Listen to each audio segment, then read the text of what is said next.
अस्सलाम वालेकुम। मैं आज जुबली हिल्स में केबीआर पार्क के सामने हूँ। केबीआर यानी कासु ब्रह्मानंदम रेड्डी नेशनल पार्क।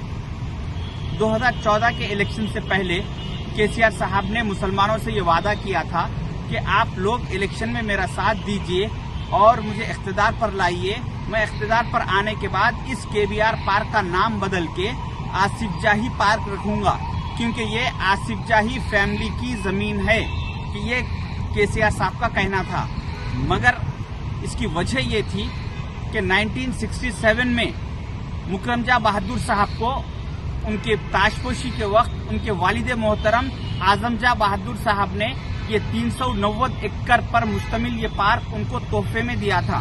उसके बाद हालात बदलते गए। 1998 में जब सेंट्रल में बीजेपी की गवर्नमेंट थी, उस वक्त बीजेपी गवर्नमेंट ने इसको नेशनल पार्क डिक्लेयर किया।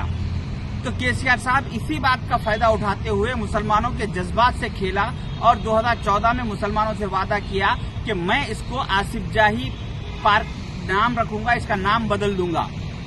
मगर आज 9.5 साल हो चुके, मगर केसीआर साहब ने इस पे एक बार आज तक कुछ कार्रवाई नहीं की, ना तो कुछ बात किया।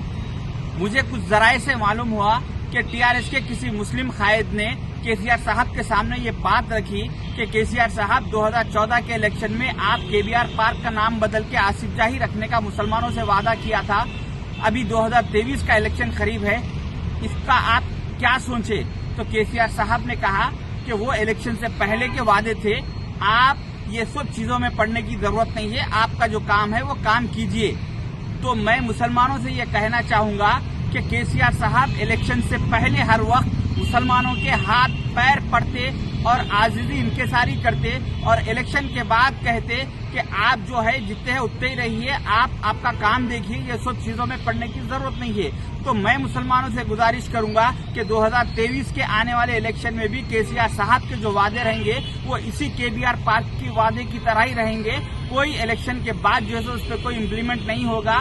तो इनके मैनिफेस्टो पे, इनके धोखे में, इनके किसी भी बातों में मत आइए। और केसीआर साहब बार बार ये कह रहे हैं कि मैं केसीआर जब तक जिंदा है, ये तेलंगाना सेकुलर रहेगा।